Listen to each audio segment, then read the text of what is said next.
Aquilo que o Senhor tem para nós, no livro de Isaías, capítulo 53.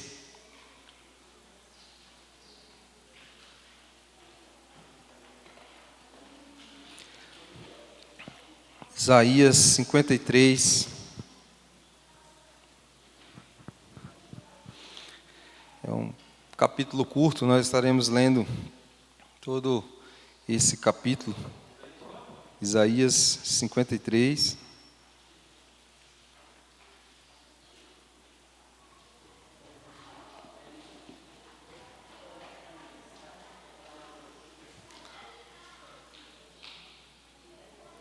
Isaías 53, nós estaremos lendo todo esse capítulo, então, de forma responsiva. Leamos. Quem creu em nossa pregação e a quem foi revelado o braço do Senhor?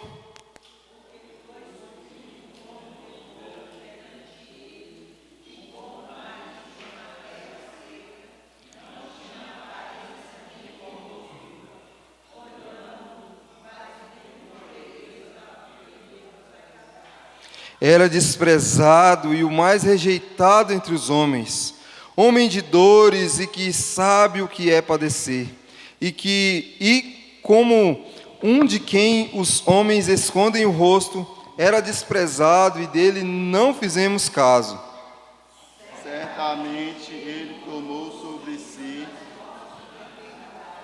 e as nossas dores levou sobre si.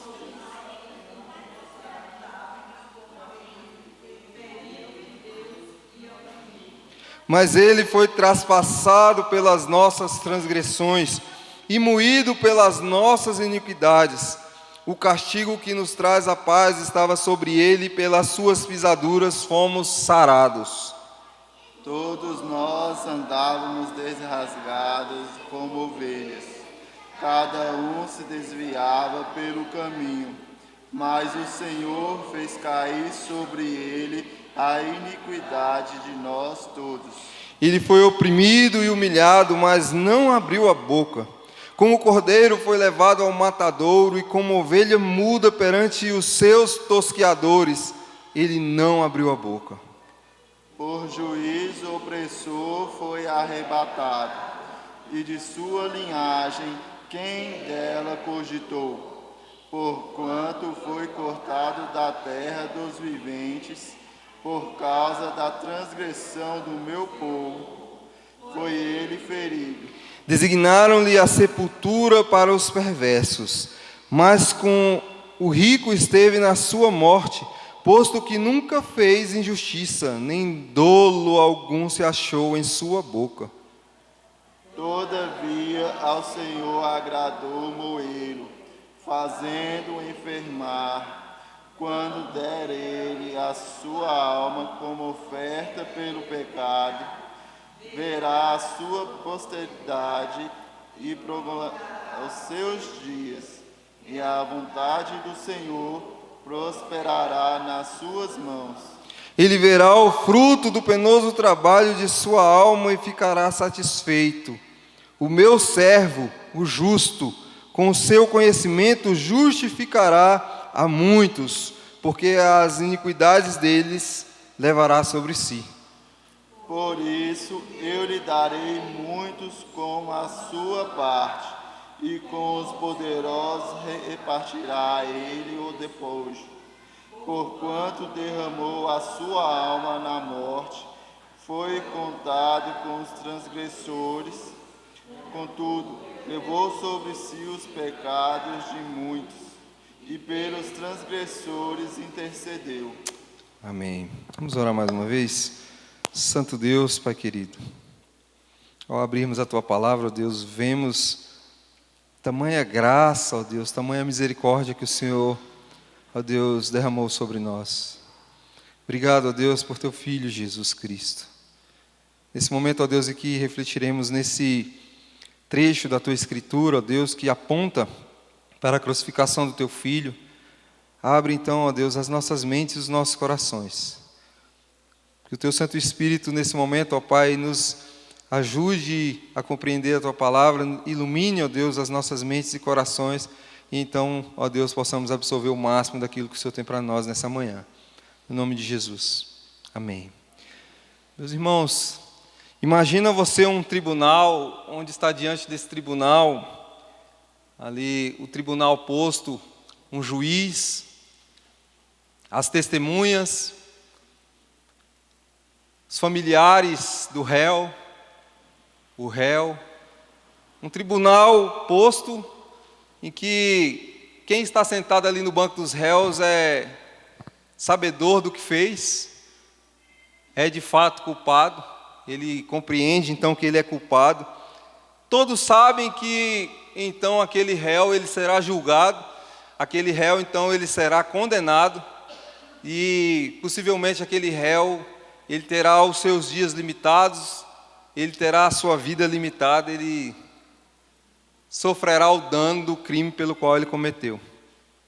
Imagine também que naquela sala, um homem se levanta então e diante do silêncio daquela sala, de repente ele se levanta, ele caminha até a frente, ele diz algo inesperado: eu assumo a culpa dele.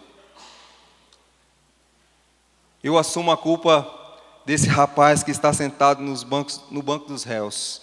As pessoas ali então ficam confusas, elas não sabem bem o que está acontecendo, acham muito estranho aquela situação e ele olha mais uma vez para aquelas pessoas, olha mais uma vez para aquele juiz e fala: eu fico no lugar dele, pode me condenar no lugar dele, coloquem sobre mim a sentença que seria para ele. O juiz reluta um pouco, mas então ele cede e aquele homem então ocupa o lugar do réu. Aquele homem então ele é julgado no lugar daquele réu culposo e então ele é condenado. O juiz aceita condenar aquele que não era culpado. O culpado então sai daquele tribunal livre. Agora imaginem o peso daquele homem que sai daquele tribunal livre. O culpado sabe o que ele fez, ele sabe o que ele merecia e agora ele está livre porque alguém tomou o seu lugar. Isso mexe com a gente, né? Imagina você tomando o lugar de alguém. Imagina você sendo julgado no lugar de alguém. Mas é exatamente isso que acontece aqui, meus irmãos, no capítulo que nós acabamos de ler do profeta Isaías. Um inocente tomando o lugar de um culpado. Um inocente tomando o lugar de outro. Alguém sofrendo para que outro então fosse poupado. O castigo que nos traz a paz estava sobre ele. O castigo que hoje nos traz a paz estava sobre ele, inocente. Ele não culpado. Ele puro, sem dolo algum, como nós acabamos de ler. Na palavra dolo significa transgressão, pecado. Ele nada havia cometido. Meus irmãos, o livro de Isaías ele foi escrito num período de crise do povo, crise espiritual, crise moral, crise política do povo de Judá. Durante alguns reinados, esse povo vivia em pecado. O pecado da injustiça, o pecado de uma religiosidade superficial, o pecado de um relativismo moral, onde várias verdades então eram encontradas, né? Cada um tinha a sua verdade. Enquanto esse povo eles sofriam uma ameaça poderosa da Assíria, nesse cenário então Isaías escreve aqui apontando para aquele que viria, para aquele que sofreria dores das quais ele não merecia sofrer, para aquele que sofreria algo que não era para ele estar sofrendo. Nós vemos então aqui no capítulo 53 que Isaías apresenta para nós aqui o servo sofredor, aquele que não merecia estar ali. Nós podemos olhar para o Antigo Testamento, irmãos, nós vemos que o povo de Israel, eles entendiam que o sacrifício era algo que substituía então o seu pecado. Nós vemos que o sacerdote, ele sacrificava ali um animal, então ele se purificava, ele sacrificava um animal pelo seu pecado, depois sacrificava um animal pelo pecado do povo, ele intercedia junto a Deus pelo pecado do povo, diante do sangue do animal que era morto ali. A gente vê então que o Antigo Testamento, tudo que acontece no Antigo Testamento, irmãos, aponta para Cristo, aponta para o Cordeiro perfeito, o Cordeiro imolado do Senhor, o Cordeiro imaculado do Senhor. Nós podemos então ver aqui que o profeta ele revela esse servo sofredor que substituiria o pecador. Se nós olharmos para o contexto aqui, irmãos, Isaías escreve isso aqui cerca de 700 anos antes de Cristo. Cerca de 700 anos antes de Cristo. E a gente vê como ele relata isso aqui em detalhes, como é que seria a vinda desse Messias, esse Salvador, prometido lá no início, lá quando o homem cai, Deus então promete ao povo, mas o povo, por vezes, ou pela sua má interpretação, interpreta aqui que o Cordeiro viria, né, o Messias viria de forma esplendorosa.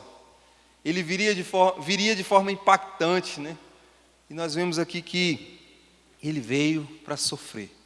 Ele veio e ele sofreu em nosso lugar. Pensando nisso, meus irmãos, Deus transformou o sofrimento de Cristo no caminho da nossa redenção.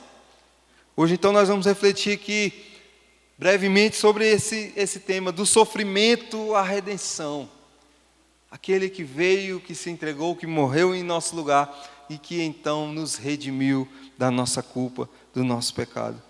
Nós percebemos então aqui, em primeiro lugar, nós vamos ver que Isaías fala do problema. Isaías vai falar do problema, da solução e do resultado. Em primeiro lugar, ele fala aqui do problema. Qual que é o problema, meus irmãos? O problema, então, é o nosso pecado. O que nos aflige, o maior problema da humanidade, irmãos, não é o meio ambiente. O maior problema da humanidade não é a política. O maior problema da humanidade não é a indiferença. O maior problema da humanidade é o pecado.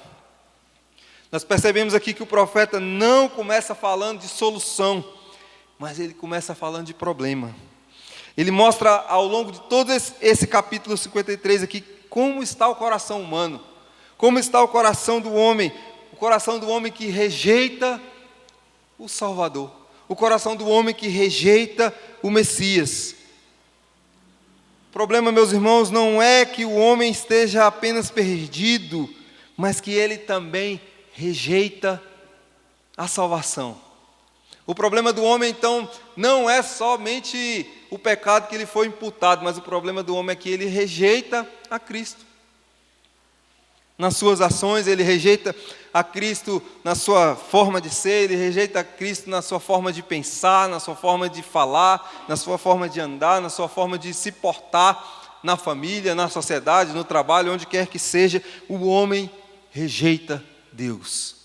E esse é o nosso grande problema. Isaías chega a dizer que dele não fizemos caso. Dele não fizemos caso, a ele não demos a devida atenção que deveríamos ter dado, a ele não reconhecemos como deveríamos reconhecer. Mostrando, meus irmãos, que dentro de nós existe uma tendência de viver como se Deus não fosse importante. E nós chegamos nessas datas, né, a Páscoa, chegamos o Natal, muitas dessas datas as pessoas então olham, né, para o que foi relatado na Escritura e elas até se compadecem desse Cristo, mas elas de fato não querem saber desse Cristo. O profeta então ele aprofunda mais um pouco a realidade, ele nos mostra que o sofrimento do servo não é à toa, mas está intimamente ligado ao seu pecado.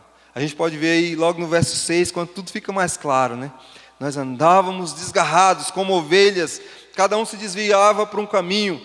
Ou seja, o problema é geral, o problema é de todos nós fomos desgarrados, todos nós estávamos condenados, todos nós estávamos afundados na lama do pecado, na perdição do pecado. E então, meus irmãos, nós fomos resgatados.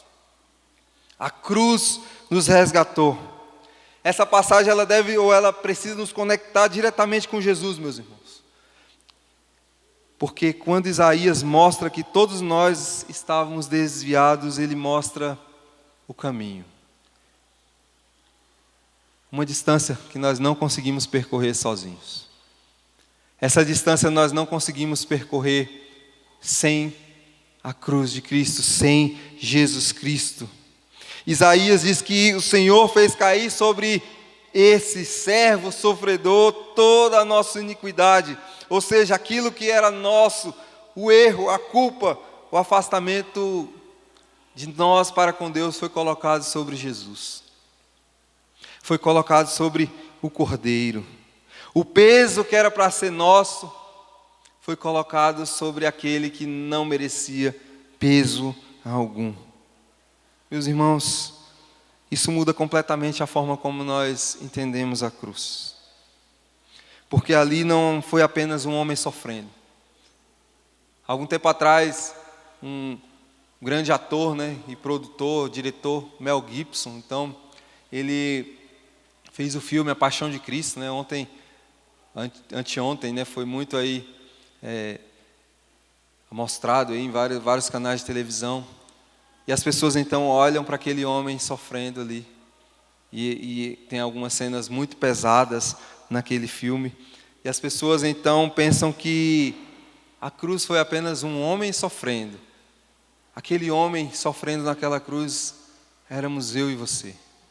Nós deveríamos estar naquela cruz. Aquela cruz não era para ele, irmãos. Aquela cruz era para nós. Nós éramos como ovelhas perdidas, estávamos correndo desgarrados de um lado para o outro. Então, o bom pastor, o pastor Jesus Cristo, então, ajunta o seu rebanho, traz todos para perto de si. E então, nós somos então com ele reconciliados. Jesus estava diante de uma multidão ao lado de Barrabás. Um homem culpado, condenado. Pilatos então ofereceu uma escolha para aquela multidão: Jesus ou Barrabás? Todos nós sabemos qual foi a escolha do povo. O povo escolheu Barrabás.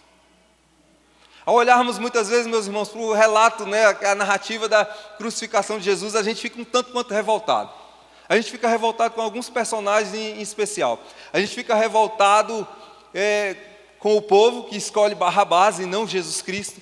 A gente fica preocupado com os discípulos que então abandonam Jesus e saem correndo. E aí você fala assim: como é que pode? Esses discípulos que andaram 3 anos com Jesus saem correndo. A gente fica indignado com Judas. Como é que pode? O miserável do Judas, desgraçado, entregou Jesus, vendeu Jesus por 30 moedas de prata. A gente fica indignado com Pedro. Pedro que nega Jesus por 3 vezes. Aquele mesmo Pedro que falou que jamais abandonaria Jesus. Aquele mesmo Pedro, irmãos, é o que nega a Cristo. E a gente então fica um tanto quanto chateado com essas narrativas, com essa narrativa por completo, Jesus é abandonado pelos seus discípulos, é vendido por um dos seus discípulos, é negado por talvez o líder ali da escola apostólica. Jesus então é preterido diante de um marginal, de um bandido, Barrabás.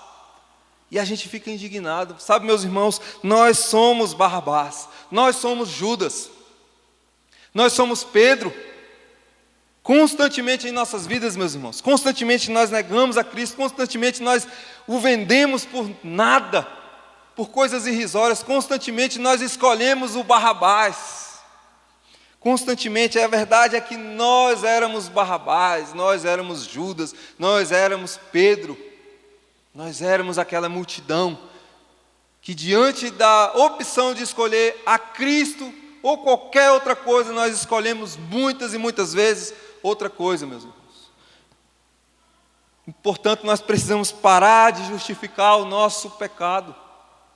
Quantas e quantas vezes nós justificamos os nossos pecados e a gente coloca a culpa do nosso pecado no irmão, a gente coloca a culpa do nosso pecado no nosso cônjuge, a gente coloca a culpa do nosso pecado na igreja. Pare de justificar o seu pecado não foi um erro pequeno, o nosso pecado levou Jesus Cristo para a cruz. A gente não pode tratar o pecado, meus irmãos, como algo normal na nossa vida. O pecado precisa ser um acidente esporádico nas nossas vidas. Entenda que o problema é pessoal. Não é sobre os outros, é sobre você. Não é sobre os outros, é para você. Às vezes a gente está na igreja, a gente está pensando: nossa, essa palavra ela é impactante, ela é profunda. Cadê fulano que não está aqui? Essa palavra é para você, meu irmão, minha irmã. Quantas e quantas vezes nós não entendemos o pecado como forma de algo pessoal, mas nós tributamos o nosso pecado ao outro, às circunstâncias da nossa vida. Se eu ganhasse mais, eu não pecaria nesse sentido. Se o meu esposo fosse... se a minha esposa... se na igreja tivesse tal programação... se na igreja tivesse mais pessoas. Não, entenda que o problema do pecado é algo seu. Pare de viver do seu jeito próprio. Pare de viver do seu próprio jeito. Cada um seguir o seu caminho é um problema, irmãos. Nós falamos já aqui sobre o relativismo que imperava sobre Israel, né? O povo, cada um tinha um entendimento. Hoje nós vemos isso acontecendo e muitas vezes dentro da igreja, dentro das igrejas. Cada um tem um pensamento. É como se cada um apontasse para uma direção. Aonde está Cristo? E um aponta para a direita, outro aponta para a esquerda, outro para cima, outro aponta para baixo. É a minha verdade. É o que eu entendo como verdade. Essa aí é a sua verdade, meu irmão. Meus queridos, nós precisamos estar atentos quanto a isso. Mas Isaías continua falando, ele fala do problema, mas ele fala da solução. A solução é o sofrimento de Cristo. O sofrimento de Cristo. Depois de mostrar o problema que todos nós desviamos, estamos desgarrados, Isaías mostra agora o que nos conduz à solução. No contexto aqui que Isaías escreveu, o povo estava acostumado. O povo estava acostumado com o sacrifício de animais para a purificação de pecados. Mas aqueles sacrifícios repetidos constantemente mostrava que aquilo não era algo definitivo. O sacrifício feito por Cristo na cruz, sim, é algo definitivo. Nesse cenário aqui, Isaías nos apresenta, meus irmãos, algo surpreendente. Não é um novo sistema, mas uma pessoa. O povo estava aqui ensoberbecido na sua religiosidade, e todos eram muito religiosos, e todos então cumpriam a lei, né, até onde eles conseguiam cumprir, ou até onde eles achavam que conseguiam cumprir. Mas nós vemos aqui que Isaías fala do servo sofredor.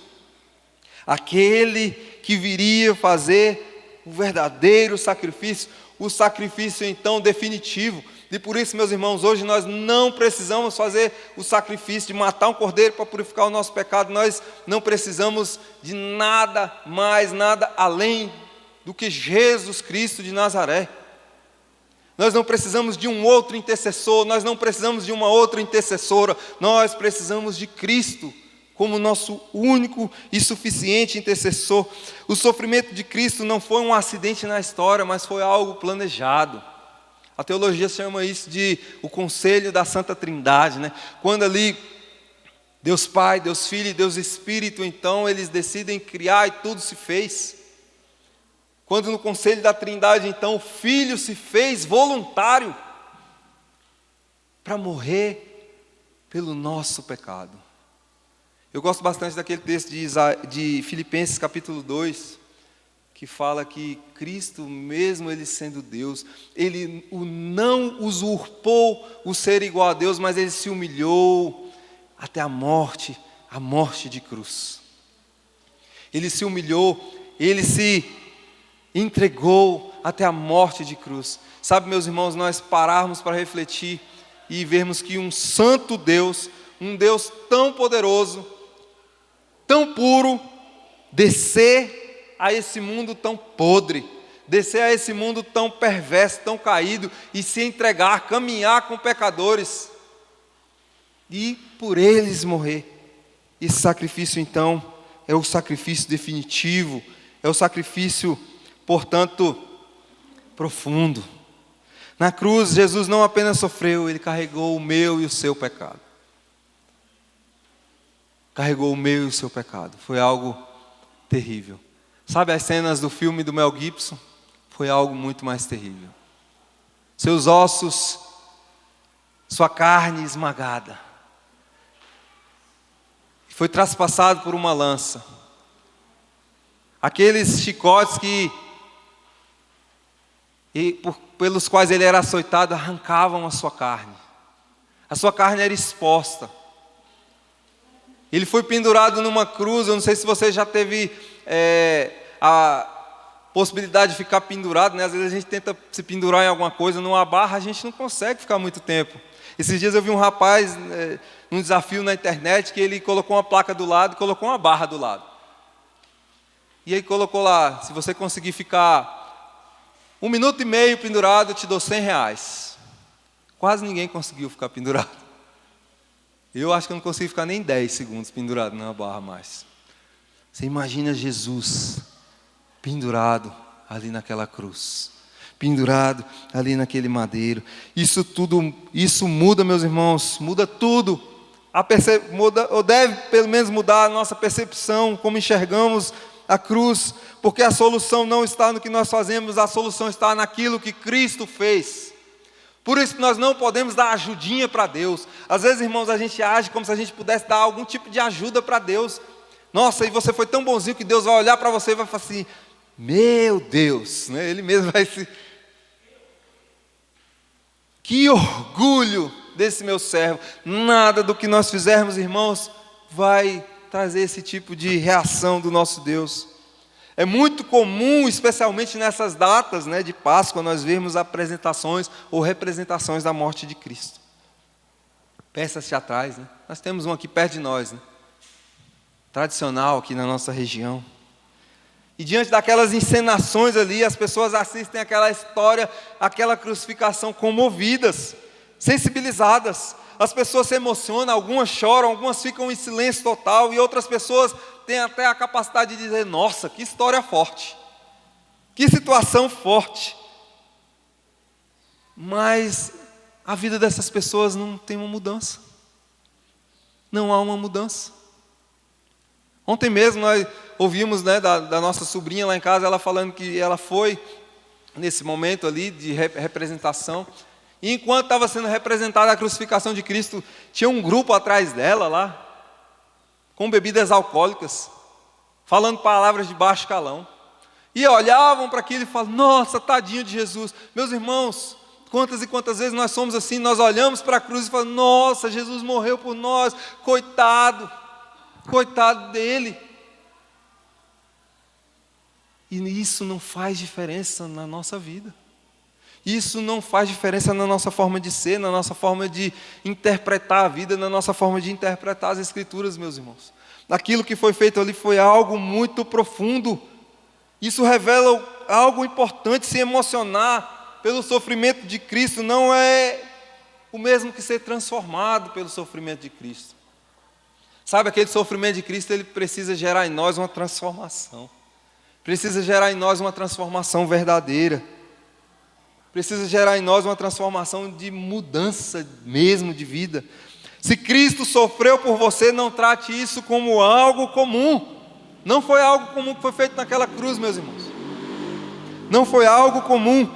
Quem entende a cruz passa a viver com Cristo no centro, não por obrigação. Nós estamos há mais de quase um ano estudando sobre o que é ter uma visão cristocêntrica, o que é ter uma visão de Cristo, uma cosmovisão cristã.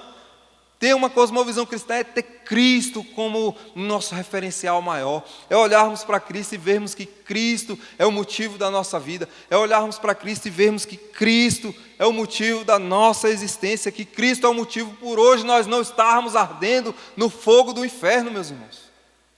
E às vezes a gente trata isso como algo comum. Isso é muito... Eu me sensibilizo, né?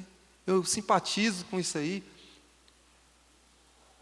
O pecado que levou Cristo à cruz não pode ser tratado como algo leve, brando. A graça, então, nos alcançou e nos transformou. Diante da cruz, ninguém permanece o mesmo. Diante da cruz, ninguém permanece da mesma forma como era anteriormente. Quem foi alcançado por esse sacrifício responde a uma vida rendida ao Senhor. E eu te pergunto, como é que está a tua vida, meu irmão?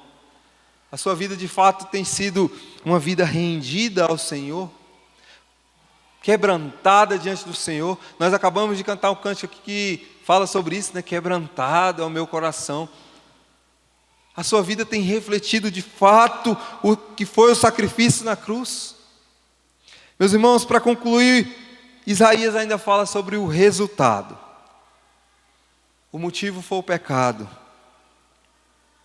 A solução é a morte de Cristo na cruz.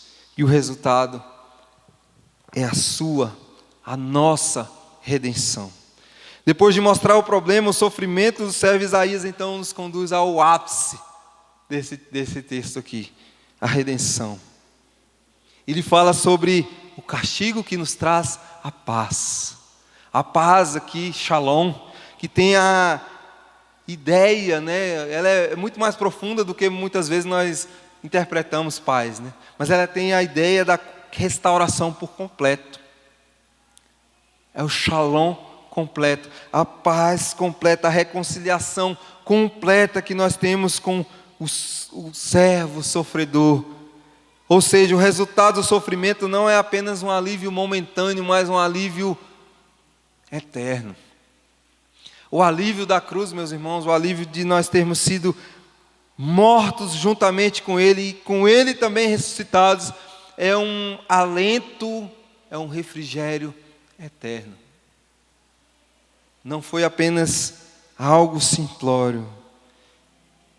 Meus irmãos, isso aponta diretamente para Jesus na cruz. Ele não apenas sofreu, Ele resolveu o nosso problema. Ele não apenas sofreu, Ele resolveu a nossa culpa. Ele satisfez a justiça de Deus, abriu o caminho para um pecador como eu e você, para que nós fôssemos reconciliados. Essa redenção não é algo que nós construímos, mas é graça, meus irmãos. Não por obras para que ninguém se glorie, mas pela graça do Senhor. Por amor. Essa é a verdade, nos muda porque antes nós estávamos perdidos, afastados, éramos inimigos de Deus. E hoje então nós somos feitos filhos de Deus. A cruz não apenas revela o amor de Deus por nós, ela garante que esse amor nos alcance. Ela garante que esse amor nos alcance constantemente, dia após dia. Na noite que Jesus foi preso, Pedro fez algo que jamais ele imaginou fazer. O Pedro que andou com Jesus por 3 anos, o Pedro que estava presente em todas as narrativas aí da obra de Cristo, o Pedro que, como já falei, era o líder ali dos apóstolos. Diante do medo, da pressão, ele negou a Jesus. Quando o galo cantou, Pedro então percebeu o que ele havia feito. E a palavra diz que Pedro então ele se recolhe para um canto e ele chora amargamente pelo seu pecado. Ele chora. Eu não sei se você consegue imaginar, meu irmão, como é que foi esse choro de Pedro. Eu não sei se você já chorou assim, né, amargamente. Mas Pedro então ele se recolhe para o canto, ele chora amargamente, ele chora copiosamente pelo seu pecado. Sabe, meus irmãos, nós precisamos fazer isso constantemente. Nós precisamos então nos arrepender do nosso pecado. Mas sabe o que é interessante, irmãos, diante dessa história de Pedro? Não é mais uma história de queda, né? Pedro fracassou. Pedro negou a Cristo, Pedro foi um traidor. Mas o que chama a nossa atenção aqui é que Pedro foi restaurado. Se você olhar lá no Evangelho de João, capítulo 21, quando Jesus então encontra Pedro, né? E eu fico pensando como deve ter sido maravilhoso esse encontro, né? E Pedro então tem a oportunidade de se reconciliar com o Senhor. Naquele diálogo lá que quando Jesus, né, volta para Pedro e fala: Pedro, tu me amas? Sim, Senhor, eu te amo. Pedro, então apacenta as minhas ovelhas. Pedro, tu me amas? Sim, Senhor, eu te amo. Olha, Pedro, cuida das minhas ovelhas. Pedro, você me ama mesmo? Pedro então ele reflete naquilo que ele tinha vivido há poucos dias atrás, e então ele se entristece. A palavra ali, ele se entristece, ele entende o que Cristo estava querendo dizer para ele ali, mas Jesus olha para Pedro misericordiosamente e fala: Pedro, apacenta as minhas ovelhas. Pedro estava perdoado, irmãos. Pedro estava perdoado. É isso que o Senhor faz conosco. A nossa história, a tua história não é apenas uma história de queda. Você apenas não fracassou, mas você foi redimido pelo sangue do Cordeiro. Você foi redimido por aquilo que Jesus fez na cruz. Nada, nenhum pecado, nada do pior que você possa ter feito na sua vida, nada daquilo que vinha no seu coração, e a pior coisa que você já fez na sua vida, a coisa que você mais se envergonha, nada disso pode te afastar do amor de Cristo. Porque você já foi redimido, você já foi perdoado do seu pecado. Não importa o quão profundo foi esse pecado, o sangue do Cordeiro nos lavou de todo o nosso pecado. O seu erro não te define. Quem te define é a cruz de Cristo. O teu passado não é maior do que a graça do Senhor sobre a tua vida, meu irmão, minha irmã. Aquilo que te acusa não é a palavra final sobre a tua vida, mas Cristo deve ser a palavra final na tua vida. Nenhum pecado é grande demais para impedir a redenção de Deus sobre a tua vida. A cruz alcança o pecador por completo, não parcialmente. Você não é meio cristão, você não é meio salvo, nem meio condenado. A cruz nos dá essa sensação de completude. A cruz nos dá essa sensação porque de fato é ela que nos completa. O sangue derramado na cruz não cobre apenas alguns dos nossos pecados, cobre toda a nossa vida. Meus irmãos, ao olharmos então para Isaías 53, nós percebemos que essa não é apenas uma mensagem de dor, não é apenas uma mensagem sobre amor, um amor profundo, é uma mensagem de vida. A cruz nos coloca diante de uma verdade inevitável: nós não podemos permanecer neutros, ou nós tratamos esse sacrifício como algo distante de nós, algo que até nos sensibiliza, algo que até nos traz uma certa empatia, ou nós reconhecemos que ele tem tudo a ver conosco. Nós reconhecemos que o sacrifício tem tudo a ver conosco, porque não foi apenas um sofrimento, mas foi uma substituição. Não foi apenas um sofrimento, mas foi uma substituição. A pergunta hoje, meus irmãos, a pergunta que permanece, não é se nós entendemos tudo, mas como nós vamos responder a tudo. Se há culpa, há perdão. Se há queda, há restauração. Se há pecado, há redenção. Sabe, meus irmãos, aquele jovem sentado no banco dos réus, sou eu. Aquele jovem sentado no banco dos réus é você. Aquele homem que se levanta no meio do julgamento e leva sobre si a culpa é Jesus Cristo. Que hoje nós possamos refletir sobre isso. Enquanto o mundo está comemorando aí uma Páscoa vazia, sabe? Uma Páscoa vazia de Cristo. Uma Páscoa que não enfatiza o que de fato aconteceu. Tem gente se empanturrando de chocolate, tem gente se empanturrando de peixe, achando que está adorando ao verdadeiro Salvador. A verdadeira Páscoa, o verdadeiro sacrifício foi feito na cruz. Nós rememoramos isso todas as vezes que participamos da ceia do Senhor. Todas as vezes que fizeres isso, fazei em memória de mim.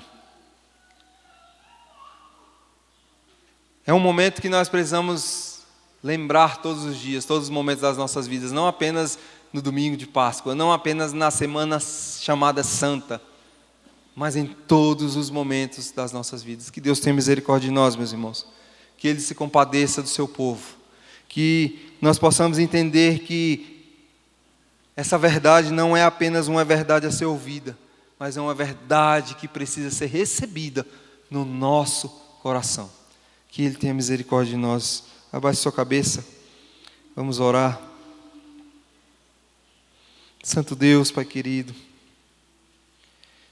ao olharmos para a Tua santa palavra, Pai, nós podemos ver que Teu Filho, Jesus Cristo, fez aquilo que nós não poderíamos fazer. O sacrifício vivo, santo e agradável ao Senhor só podia vir, ó Deus, do Teu Santo Filho. Nós, miseráveis pecadores, não somos capazes nem sequer, ó Deus, de reconhecermos aquilo que foi feito por nós ali na cruz do Calvário. Então, ó Deus, tem compaixão de nós, ó Deus. Dá-nos uma compreensão real daquele sacrifício feito na cruz. Que possamos entender, ó Deus, que a Ti servimos e servimos, ó Deus, como verdadeiros servos, ó Deus, Pai. Não de forma incompleta, mas de forma completa.